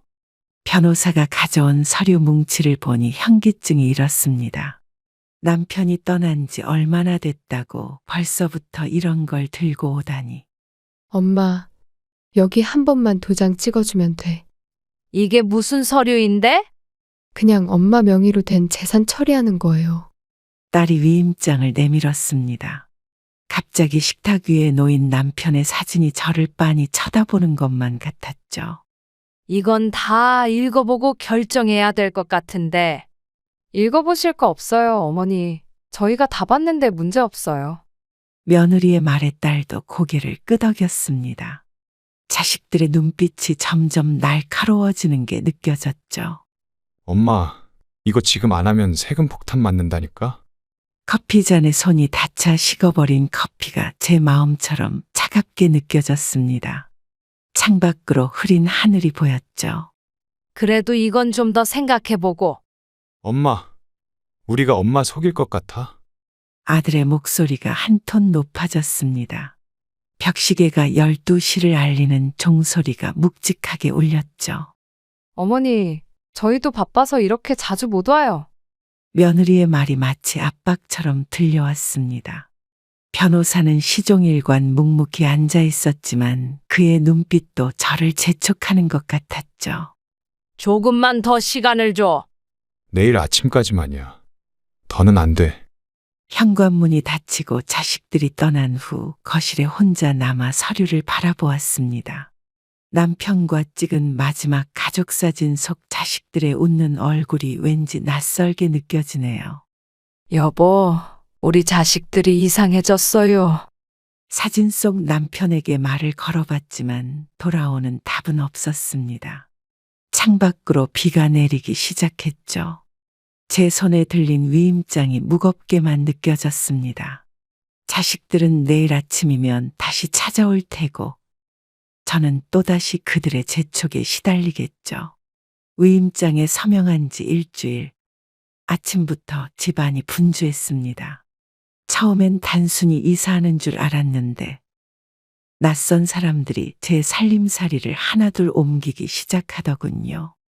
거실 한켠에서 옷가지를 정리하고 있는데 아들이 서류 뭉치를 들고 들어왔습니다. 딸도 뒤따라 들어오며 제 짐을 챙기기 시작했죠. 엄마, 이제 정리됐으니까 고시원으로 가자. 갑자기 무슨 고시원이니? 어머니, 당분간만 거기서 지내시다가 나중에 또 알아보면 되죠. 며느리가 검은 봉지에 제 옷을 담으며 말했습니다. 창밖으로 찬바람이 불어오는데 제 마음은 그보다 더 차가웠죠. 이게 무슨 소리니? 여기가 내 집이잖아. 엄마, 이제 여긴 우리 집이야. 지난번에 도장 찍으신 거 기억 안 나? 찬장을 비우던 딸의 손길이 바빠졌습니다. 30해 동안 모아온 그릇들이 낯선 상자 속으로 들어가는 걸 지켜봐야 했죠. 내가 어디로 가라고? 걱정 마세요, 어머니. 방 구해드렸어요. 며느리의 말투는 친절했지만 그 속에 숨은 차가움이 느껴졌습니다. 남편과 함께 찍은 사진들도 어느새 벽에서 내려진 후였죠. 그래도 이건 너무한 거 아니니? 엄마가 서명하신 거예요. 이제 와서 그러시면 곤란해요. 딸의 말에 제 다리가 휘청거렸습니다. 창밖으로 노을이 지고 있었죠. 30년을 살아온 집에서 마지막 석양을 보게 될 줄은 몰랐네요. 오후 5시 현관문 앞에서 제 가방 하나가 놓여 있었습니다. 평생 모은 살림살이는 온데간데 없고 옷 몇 벌과 기초 생활용품만 담긴 가방 하나가 전부였죠. 이제 가시죠, 어머니. 저희가 데려다 드릴게요. 차 안에서 흘러나오는 라디오 소리가 묘하게 귓가를 울렸습니다. 창밖으로 스쳐 지나가는 풍경이 낯설게만 보이더군요. 여기가 어머니 방이에요. 좁은 복도 끝 3평 남짓한 방 앞에서 며느리가 열쇠를 건넸습니다. 30년 살던 집을 떠나 이런 곳에서 지내야 한다는 게 믿기지 않았죠. 그럼 저희는 이만 가볼게요. 자식들이 떠나는 발걸음 소리가 복도에 메아리 쳤습니다. 낯선 방의 차가운 공기가 제 어깨를 휘감았죠. 벽에 걸린 달력이 12월을 가리키고 있었습니다. 고시원에서의 10번째 아침, 공용 주방에서 라면을 끓이고 있었습니다. 좁은 식탁에 앉아 창밖을 바라보는 게 요즘의 일상이 되었네요. 30년 동안 매일 아침 밥을 지어오던 제가 이제는 라면으로 끼니를 때우고 있다는 게 실감이 나지 않았습니다. 그러다 문득 휴대폰이 울렸죠. 발신자 제안이라 평소 같았으면 받지 않았을 텐데 그날따라 이상하게 마음이 끌렸습니다. 여보세요. 저 혹시 선생님 맞으신가요? 누구시죠? 선생님, 절 기억하실까요? 30년 전 고아원에서 있던 아이입니다. 수화기 너머로 들려오는 목소리에 순간 숨이 멎는 것 같았습니다. 라면 국물에서 피어오르는 김이 흐릿하게 보였죠. 혹시 민순이? 맞아요, 선생님. 제가 민수예요. 떨리는 목소리로 민수가 말을 이었습니다. 왠지 모르게 눈시울이 뜨거워지더군요. 네가 어떻게 내 번호를? 선생님을 찾는데 1년이 걸렸어요. 식탁 위에 놓인 라면은 어느새 불어버렸지만 그건 중요하지 않았습니다. 시계 소리만 간간히 들리는 고시원 식당에서 저는 오롯이 수화기 성 목소리에 집중했죠. 그동안 잘 지냈니? 네. 선생님 덕분에 이제는 제 회사도 있어요.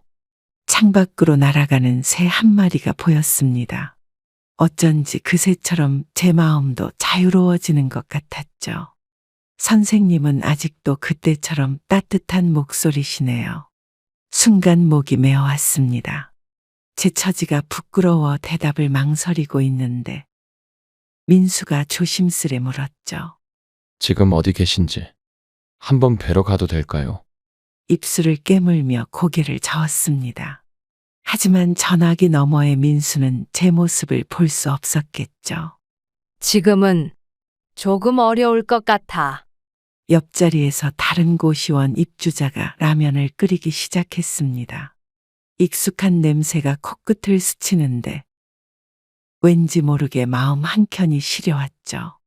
선생님, 제가 꼭 다시 한번 뵙고 싶어요. 수화기를 든 손이 떨렸습니다. 창가에 맺힌 물방울이 천천히 흘러내리는 모습이 제 눈물처럼 보이더군요. 결국 민수의 진심 어린 부탁에 저는 마주하기로 했습니다. 강남의 한 호텔 로비, 약속 시간보다 30분이나 일찍 도착했네요. 초라한 차림이 부끄러워 구석자리에 앉아 있는데 키 큰 남자가 제게 다가왔습니다. 까만 정장 차림의 그 남자가 제 앞에 멈춰 섰습니다. 세월이 많이 흘렀지만 그 눈빛만은 30년 전 그대로였죠. 선생님. 민수야, 너 정말 맞니? 네, 선생님. 진짜 선생님 맞으시죠? 호텔 로비의 화려한 샹들리에 아래서 우리는 잠시 말을 잇지 못했습니다. 민수의 눈가에 살짝 눈물이 맺혔죠. 많이 컸구나.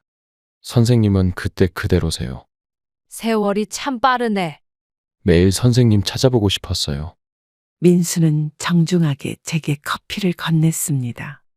호텔 라운지의 고급스러운 분위기가 낯설었지만 민수의 진심 어린 미소는 여전히 순수했죠. 이제는 이런 곳에서 차 한 잔 살 수 있는 사람이 됐네요. 그 말에 제 마음이 뭉클해졌습니다. 30년 전 구석에서 혼자 책만 보던 아이가 이렇게 훌륭한 사람이 되어 있었죠. 다들 놀랄 거예요. 제가 연매출 100억이 넘는 회사 대표라는 걸 알면. 민수가 주머니에서 명함을 꺼내 건넸습니다. 반듯한 글씨체로 CEO라고 적힌 명함이 제 손에서 살짝 떨렸네요. 그때 선생님이 안 계셨다면 지금의 저도 없었을 거예요. 잠시 침묵이 흘렀습니다. 옆 테이블에서 흘러나오는 클래식 음악이 우리의 감정을 더욱 촉촉하게 만들었죠. 왜 이제야 찾아왔니? 죄송해요. 더 일찍 찾아뵙고 싶었는데. 창밖으로 노을이 지고 있었습니다. 민수는 제 손을 조심스레 잡았죠. 그의 손에서 느껴지는 온기가 마치 아들의 손길 같았습니다. 이제는 제가 선생님의 아들이 되고 싶어요.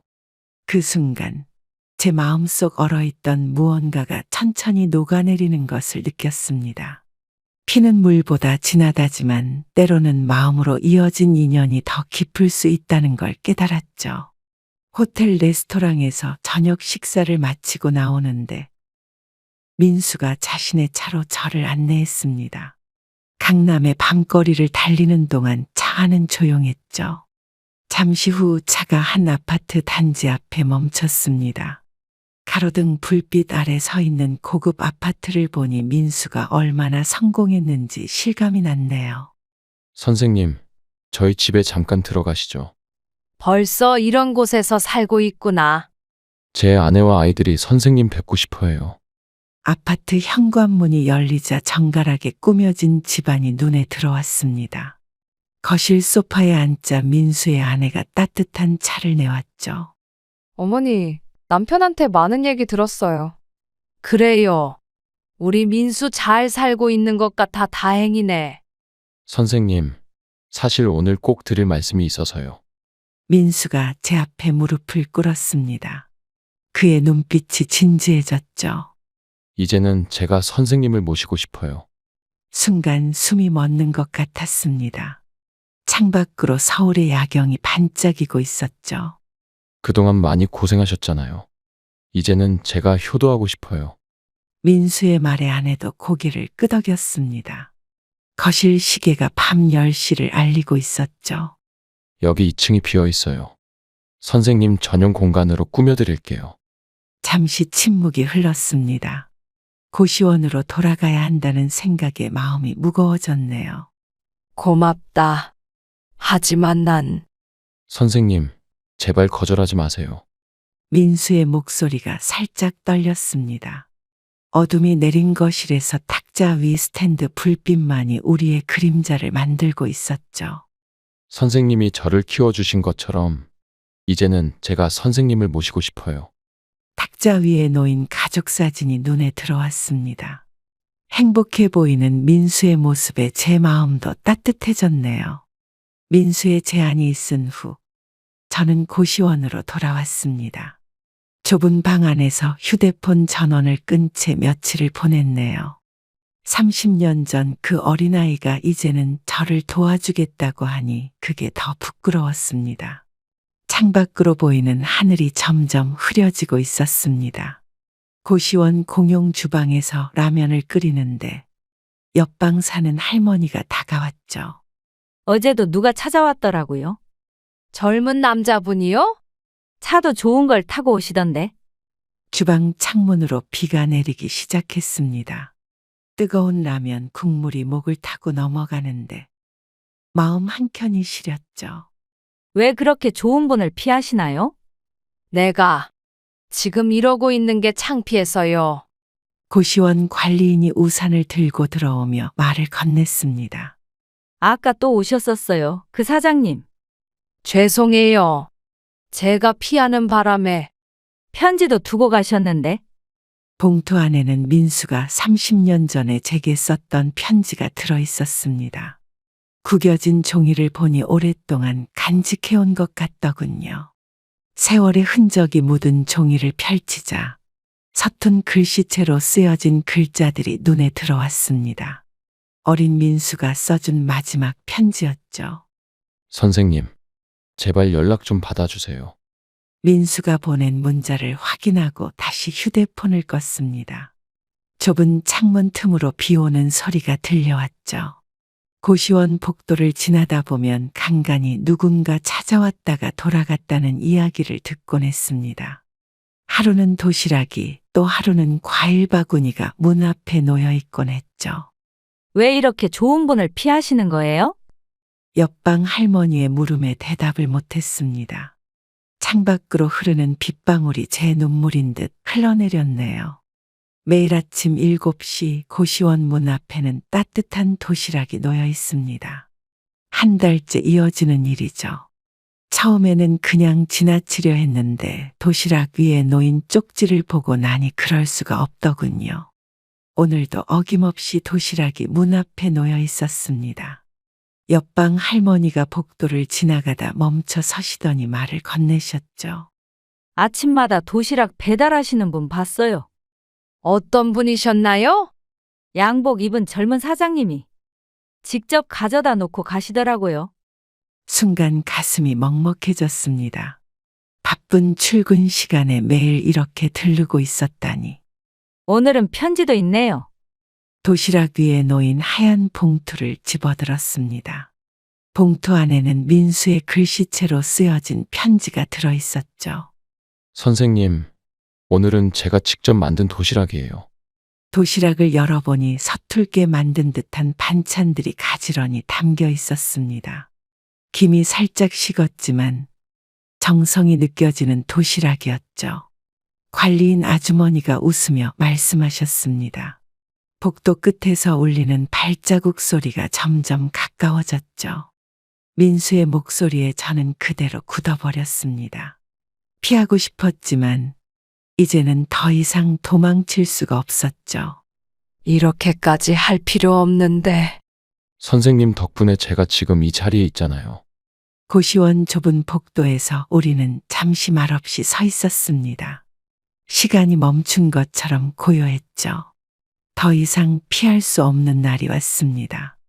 고시원 공용 주방에서 아침을 준비하고 있는데 민수가 문 앞에 서 있더군요. 이번에는 도시락이 아닌 장바구니를 들고 있었습니다. 주방 창가로 비치는 아침 햇살이 민수의 양복에 반사되어 빛났습니다. 옆방 할머니가 슬며시 자리를 피해 주셨죠. 선생님, 오늘은 제가 직접 장을 봐왔어요. 이렇게까지 하지 말라고 했는데. 매일 라면만 드시는 거 알고 있어요. 민수가 장바구니에서 식재료를 꺼내기 시작했습니다. 쌀과 반찬거리, 과일까지 빼곡하게 들어 있었죠. 난 괜찮으니까 이제 그만 와도 돼. 선생님, 그때처럼 도망가시면 안 돼요. 순간 눈시울이 뜨거워졌습니다. 30년 전 입양된 민수가 떠나던 날이 떠올랐네요. 이제는 제가 선생님을 찾아왔잖아요. 내가 지금 자식들한테 버림받은 처지라. 그게 무슨 상관인가요?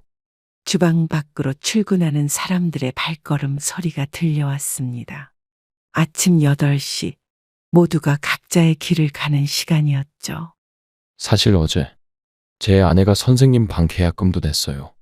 순간 숨이 멎는 것 같았습니다. 민수의 눈빛이 진지해졌죠. 이제는 더 이상 도망가실 수 없어요. 창밖으로 아침 햇살이 더욱 밝아졌습니다. 고시원 주방의 좁은 공간에서 민수는 묵묵히 식재료를 정리하고 있었죠. 고시원 옥상에서 빨래를 널고 있는데 민수가 다시 찾아왔습니다. 이번에는 양복 대신 편한 차림이었죠. 서울의 겨울 하늘이 유독 높아 보이는 날이었습니다. 건조대에 빨래를 한 장 한 장 걸면서도 민수의 시선이 느껴졌습니다. 옥상 난간에 기대어 서서 저를 바라보는 그의 모습이 어쩐지 어릴 적 모습과 겹쳐 보였죠. 선생님, 제가 30년 전에 받은 사랑의 10분의 1만이라도 돌려드리고 싶어요. 그땐 내가 도와주고 싶어서 한 거야. 저도 마찬가지예요. 지금은 달라. 난 자식들한테 버림받은 늙은이라. 그래서 더 제가 모시고 싶은 거예요. 옥상 철문이 삐걱거리는 소리가 들렸습니다. 바람에 널린 빨래가 하늘하늘 춤을 추고 있었죠. 선생님이 저를 키워주신 것처럼 이제는 제가 선생님을 모시고 싶어요. 그래도 난 지금 이런 처지가 창피해서. 왜 창피하시다고 생각하세요? 그건 선생님 잘못이 아니잖아요. 민수의 목소리가 떨리는 것 같았습니다. 멀리서 교회 종소리가 들려오고 있었죠. 고시원 앞 작은 공원 벤치에 앉아 있었습니다. 아침 일찍부터 민수가 찾아와 이야기를 나누자고 했죠. 겨울 아침 공기가 차가웠지만 민수는 따뜻한 커피를 들고 기다리고 있었습니다. 벤치에 앉아 커피를 마시는데 등교하는 학생들이 지나갔습니다. 한 아이가 엄마와 즐겁게 이야기하며 걸어가는 모습이 눈에 들어왔죠. 난 이제 늙어서 아무것도 해줄 수 없는데. 선생님이 제게 해주신 것처럼 그저 곁에만 있어주세요. 그래도 난 선생님, 제가 어릴 때 그러셨죠? 부끄러워하지 말라고. 공원에 산책로를 걷는 노부부가 보였습니다. 서로 의지하며 천천히 걸어가는 모습이 평화로워 보였죠. 선생님 덕분에 제가 이만큼 자랐는데 이제는 제가 효도하고 싶어요. 순간 목이 메어왔습니다. 민수의 눈빛에서 진심이 느껴졌지만 자존심이 허락하지 않았죠. 민수가 제안한 근처 찻집에 앉아 있습니다. 창가 자리였는데 오후에 따스한 햇살이 테이블 위로 비치고 있었죠. 처음으로 민수의 이야기를 끝까지 들어보기로 했습니다. 찻잔에서 피어오르는 차향이 편안한 분위기를 만들어냈습니다. 민수는 천천히 자신의 지난 30년을 이야기하기 시작했죠. 선생님이 안 계셨다면 전 아마도 여전히 고아원 구석에서 책만 보고 있었을 거예요. 그땐 내가 너무 외로워 보여서. 그때 선생님이 저한테 해주신 말씀들 하나도 잊은 적이 없어요. 그런 건 이제 다 지난 일이야. 아니에요. 그때 선생님이 해주신 말씀이 제 인생을 바꿨어요. 찻집 창밖으로 단풍이 물든 나무가 보였습니다. 늦가을의 햇살이 나뭇잎 사이로 비치고 있었죠. 선생님은 제게 꿈을 가져도 된다고 말씀해주신 첫 번째 어른이셨어요. 그땐 다들 네가 조용히 지내서 걱정했는데. 지금 제가 회사를 차린 것도 다 그때 선생님 덕분이에요. 테이블 위에 놓인 민수의 명함이 햇살에 반짝였습니다. AI 로보틱스라는 회사 이름이 선명하게 보였죠. 여전히 책 읽는 걸 좋아하는구나. 이제는 제가 매달 고아원에 책을 기증하고 있어요. 민수의 눈빛에서 어린 시절의 순수함이 그대로 느껴졌습니다. 창가에 앉은 그의 모습이 30년 전 그 모습과 겹쳐 보였죠. 민수의 회사 법무팀장이라는 분을 만나는 날이었습니다. 강남의 한 사무실, 높은 빌딩 숲 사이에 자리 잡은 곳이었죠. 제가 입고 있는 낡은 옷이 왠지 어색하게 느껴졌습니다. 창밖으로 도시의 풍경이 한눈에 보이는 회의실에 앉아 있는데 민수가 중년의 변호사와 함께 들어왔습니다. 선생님, 이분이 우리 회사 법무팀장이신 김 변호사님이세요? 처음 뵙겠습니다. 민수 사장님께 많은 이야기 들었습니다. 저 같은 사람한테 뭘 그렇게 해. 어머니의 재산권이 불법적으로 침해된 것 같아 안타깝네요. 변호사가 서류 가방에서 자료들을 꺼내 보여주었습니다. 제가 자식들에게 강요받아 서명한 서류들의 사본이었죠. 이건 명백한 강요에 의한 서명이에요. 그래도 내 자식들인데. 선생님, 이대로 두시면 자식분들이 더 그르칠 수 있어요. 회의실 테이블 위에 놓인 물잔에 햇살이 비쳤습니다. 투명한 유리잔이 무지개 빛으로 빛나고 있었죠.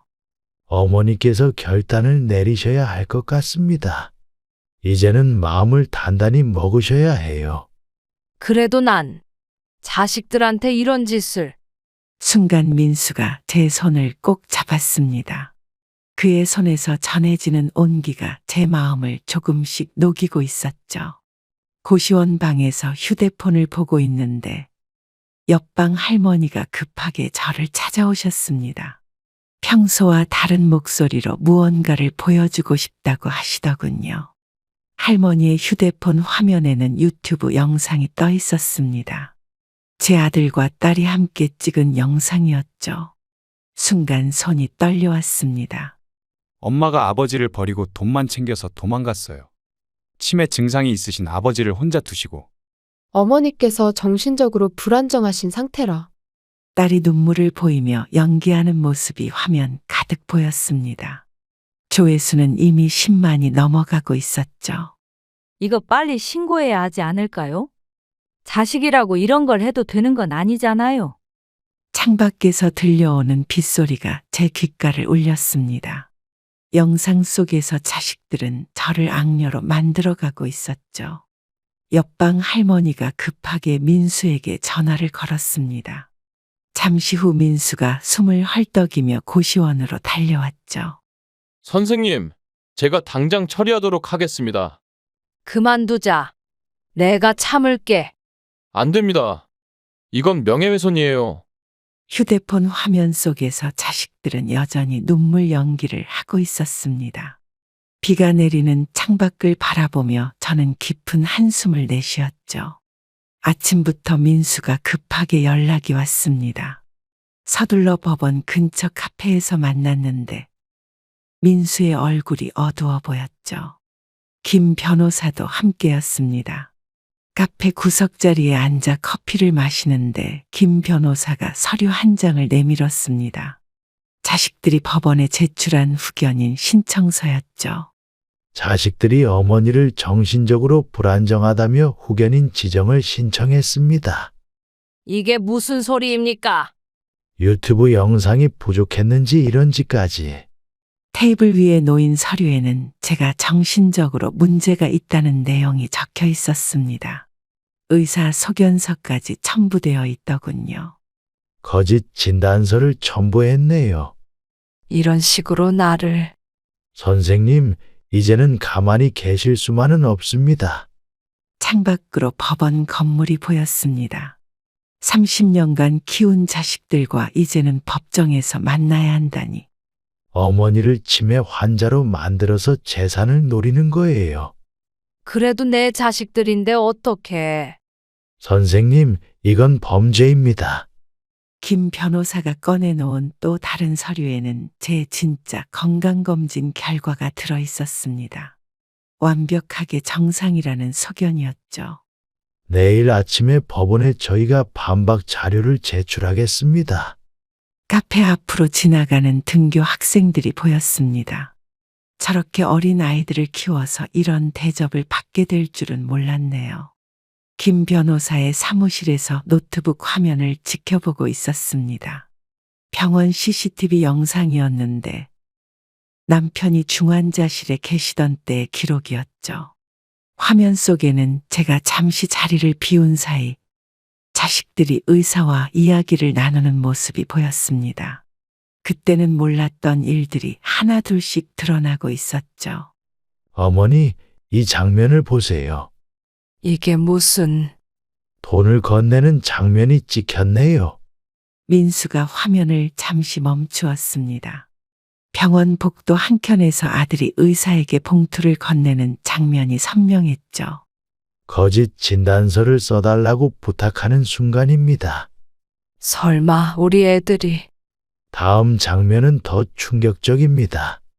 이번에는 병원 주차장 CCTV였습니다. 딸과 사위가 다른 의사와 만나는 장면이 보였죠. 이미 한 달 전부터 준비했던 거예요. 어쩜 이렇게까지... 은행 CCTV도 확보했습니다. 컴퓨터 화면이 다시 바뀌었습니다. 제가 위임장에 서명하던 날 아들이 은행 금고에서 서류를 빼내는 장면이 나왔죠. 이제 모든 증거가 다 모였습니다. 창밖으로 늦가을에 노을이 지고 있었습니다. 차가운 컴퓨터 화면 속에서 제 자식들의 계획된 범행이 펼쳐지고 있었죠. 법원 복도에 앉아 재판 시작을 기다리고 있었습니다. 오랜만에 정장을 차려입었는데 민수가 어제 사다 준 옷이었죠. 긴장된 마음을 달래려 창밖을 바라보는데 익숙한 발소리가 들려왔습니다. 복도 끝에서 아들과 딸이 걸어오고 있었습니다. 며느리와 사위도 함께였죠. 한 달 만에 보는 자식들의 모습이 낯설게 느껴졌습니다. 엄마, 왜 이렇게까지 하시는 거예요? 그동안 잘 지내셨어요. 어머니? 자식들의 말투는 공손했지만 눈빛은 차가웠습니다. 법정 문이 열리고 우리는 각자의 자리에 앉았죠. 피고인들은 자신들의 어머니를 상대로 거짓 진단서를 준비했습니다. 그건 사실이 아닙니다. 어머니가 실제로 이상해지신 거예요. CCTV 증거를 제출하겠습니다. 법정 스크린에 병원 CCTV가 재생되었습니다. 자식들이 의사에게 돈을 건네는 장면이 나오자 방청석이 술렁이기 시작했죠. 이건 조작된 영상이에요. 엄마, 우리를 이렇게 몰아세우시면 안 돼요. 증거 목록에 은행 CCTV도 있습니다. 재판장 앞에서 제 자식들은 여전히 거짓말을 하고 있었습니다. 법정 창문으로 비치는 햇살이 차갑게 느껴졌죠. 우리는 엄마를 위해서 한 일이에요. 순간 제 눈에서 눈물이 흘렀습니다. 법대 위에 재판장님도 안타까운 표정을 짓고 계셨죠. 변호사 사무실에서 자식들의 계좌 내역을 확인하는 날이었습니다. 김 변호사가 준비한 서류 더미를 하나씩 살펴보는데 그 안에서 충격적인 사실들이 드러났죠. 탁자 위에 놓인 서류들 사이에서 의심스러운 거래 내역이 눈에 띄었습니다. 남편이 위독하다는 연락을 받은 그날부터 자식들의 계좌에 수상한 입금이 시작되었더군요. 이 내역들을 보시겠어요? 이게 다 우리 애들 계좌야? 네, 병원에서 위독하다는 연락이 온 바로 다음 날부터예요. 김 변호사가 빨간색 형광펜으로 표시한 부분을 가리켰습니다. 거액의 자금이 여러 계좌를 거쳐 흘러간 흔적이었죠. 의사 계좌로 들어간 돈도 찾았습니다. 설마 그때부터... 어머니가 병원에 계실 때부터 이미 계획하고 있었던 거죠.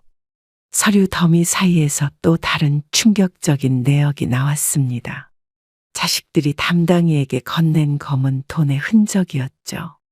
이건 가짜 진단서를 쓴 대가입니다. 이렇게까지 치밀하게... 자식분들이 변호사까지 미리 선임했더군요. 창밖으로 초겨울에 찬바람이 불어오고 있었습니다. 차가운 숫자들이 줄지어 있는 계좌 내역을 보며 제 마음도 얼어붙는 것 같았죠. 법원의 최종 판결이 내려진 날이었습니다. 재판장님은 자식들의 불법 행위를 모두 인정했고 제 재산권도 되찾게 되었죠. 하지만 승소 판결문을 들고 있는 제 마음은 이상하게 무거웠습니다. 법원 앞 벤치에 앉아 겨울 하늘을 바라보고 있는데 민수가 따뜻한 커피를 들고 다가왔습니다. 판결문을 손에 쥔 제 모습이 처연해 보였나 봅니다. 선생님, 이제 모든 게 끝났어요. 이게 정말 승리인 걸까? 자식들의 잘못을 바로잡은 거예요. 30년을 키웠는데 마지막은 법정에서 끝나다니. 그건 선생님 잘못이 아니에요. 김 변호사가 판결문 사본을 들고 와서 마지막 설명을 해주었습니다. 자식들은 항소를 포기했다는 소식이었죠. 이제 선생님 앞이 밝아질 거예요. 밝아진다고 내 마음이 낫겠나요? 그래도 이제는 더 이상 속지 않으셔도 돼요. 법원 앞 은행나무가 마지막 낙엽을 떨어뜨리고 있었습니다. 초겨울에 찬바람이 불어오는데 민수가 제 어깨에 자켓을 걸쳐주었죠. 겨울이 깊어가는 어느 날 민수의 집에서 식사 초대를 받았습니다. 처음 방문하는 자리라 긴장됐지만 민수의 아내와 아이들이 반갑게 맞아주었죠. 저녁 식사 자리에서 민수의 아이들이 제게 제잘제잘 이야기를 들려주었습니다. 마치 오래전부터 알고 지낸 것처럼 편안하게 대해주는 모습이 참 따뜻했죠. 할머니, 아빠가 어렸을 때 이야기해 주세요. 우리 아빠가 어떤 아이였어요? 아빠는 조용한 아이였는데. 그래서 선생님이 더 신경 써주셨대. 민수의 아내가 정성스레 준비한 음식을 식탁에 가져다 놓았습니다. 오랜만에 맛보는 집밥이라 더욱 특별하게 느껴졌죠. 어머니, 이제 우리가 진짜 가족이 되었네요. 피보다 진한 게 마음이더구나. 앞으로 저희와 함께 사세요. 식탁 위로 은은한 조명이 비치고 있었습니다. 창밖으로 눈이 내리기 시작하더군요. 선생님 덕분에 제가 이런 행복을 누릴 수 있게 됐어요. 아이들이 제게 손을 내밀어 잡아주었습니다. 그 따뜻한 손길에서 진정한 가족의 의미를 느낄 수 있었죠. 오늘부터 민수의 회사에서 일하게 되었습니다. 로봇 연구소 직원들의 식사를 담당하는 일이었는데 젊은 연구원들과 함께하는 시간이 즐거웠죠. 회사 구내식당의 큰 창으로 햇살이 비치고 있었습니다. 식당 한켠에서 점심 준비를 하고 있는데 민수가 몇몇 연구원들과 함께 들어왔죠. 어머니, 오늘은 무슨 요리예요? 된장찌개하고 반찬 몇 가지 준비했어요. 선생님 음식은 우리 엄마가 해주시던 맛이에요. 정말 맛있어요. 어머니. 젊은 연구원들이 식사를 하며 환하게 웃는 모습이 보기 좋았습니다. 30년 전 고아원에서 민수를 돌보던 때가 떠올랐죠. 다들 열심히 연구하느라 고생이 많구나. 어머니 덕분에 힘이 나요. 개발하는 게 쉽지는 않겠어. 어머니, 저희가 만든 신제품 한번 보여드릴까요? 연구원들이 식사를 마치고 실험실로 저를 안내했습니다. 책상 위에는 작은 로봇들이 가지런히 놓여 있었죠.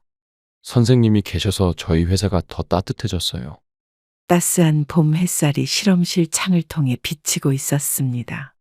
책상 위에 로봇들이 반짝이며 빛나고 있었죠. 민수의 회사 구내식당에서 점심 준비를 하고 있는데 직원이 급하게 찾아왔습니다. 아들과 딸이 회사 로비에서 저를 기다리고 있다는 소식이었죠. 로비에 내려가 보니 자식들이 한껏 고개를 숙이고 서 있었습니다. 한 달 만에 보는 얼굴이었는데 많이 초췌해 보이더군요. 엄마, 잘못했어요. 우리가 정신이 나갔었나 봐요. 이제 와서 무슨 말을 하려고? 엄마 돌아와 주세요. 제발. 민수가 제 옆에 조용히 다가와 서 있었습니다. 로비의 대형 창문으로 비치는 햇살이 자식들의 어두운 표정을 비추고 있었죠. 난 이미 내 선택을 했다. 그래도 저희가 피 붙이잖아요. 피보다 더 진한 게 있더구나. 회사 로비에 잠시 정적이 흘렀습니다. 자식들의 어깨가 떨리고 있었죠. 이제는 달라질 수 있어요. 엄마. 순간 저희 시선이 자식들 뒤에 서 있는 민수에게 향했습니다. 그의 따뜻한 미소가 제게 힘이 되어 주었죠. 봄이 오는 길목, 민수의 집 정원에서 꽃을 가꾸고 있었습니다. 작은 화단에 봄꽃 모종을 심는데 민수의 아이들이 옆에서 돕겠다며 제 곁을 지켰죠. 정원 한켠에 놓인 의자에 앉아 차를 마시고 있는데 민수가 퇴근하고 돌아왔습니다. 오늘따라 그의 발걸음이 더 가벼워 보였죠. 어머니, 오늘 좋은 소식이 있어요. 무슨 일인데 그러니? 저희 회사가 세계 대회에서 상을 받았어요. 아이고, 우리 민수가 대단하구나. 전부 선생님 덕분이에요. 민수의 아내가 정원으로 차와 다과를 가지고 나왔습니다. 봄바람이 살랑살랑 불어오는 저녁이었죠. 어머니, 저희 가족이 되어주셔서 감사해요. 이제야 알겠다. 진정한 효도가 뭔지. 그게 무엇인가요? 돈이나 재산이 아닌 마음으로 하는 게 진짜 효도구나. 민수의 아이들이 꽃밭에서 따온 제비꽃 한 송이를 제게 건넸습니다. 작은 꽃잎에 맺힌 이슬이 봄 햇살에 반짝였죠. 이제야 깨달았습니다. 가족의 의미는 단순히 피로 이어진 관계가 아니었단 걸요. 30년을 키운 자식들에게 버림받고 30년 전에 잠시 돌봐주었던 아이에게서 진정한 가족의 정을 느끼다니. 인생이란 참 아이러니한 것 같습니다. 제가 민수에게 베푼 건 그저 작은 관심과 따뜻한 말 한마디였을 뿐인데 그 마음이 이렇게 크게 돌아올 줄은 몰랐네요. 반면 피 한 방울 안 섞인 민수는 제게 진정한 자식이 되어 주었습니다. 돈과 재산이 전부일 것 같았던 자식들의 생각이 안타깝기도 합니다. 그들은 아직도 모르겠죠.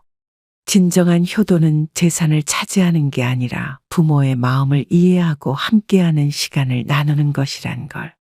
지금 저는 민수네 가족과 함께 살고 있습니다. 아침이면 손주들과 정원을 가꾸고 회사에서는 연구원들의 식사를 챙기며 보람찬 나날을 보내고 있죠. 작은 관심과 사랑이 이렇게 큰 행복으로 돌아올 수 있다는 걸 제 인생을 통해 깨닫게 되었네요. 세상에는 피보다 진한 게 있습니다. 바로 진심 어린 마음이죠. 그리고 그 마음은 언젠가 반드시 돌아온다는 것도 이제는 알게 되었습니다. 그럼 오늘도 행복한 하루 되시길 기원하겠습니다. 감사합니다.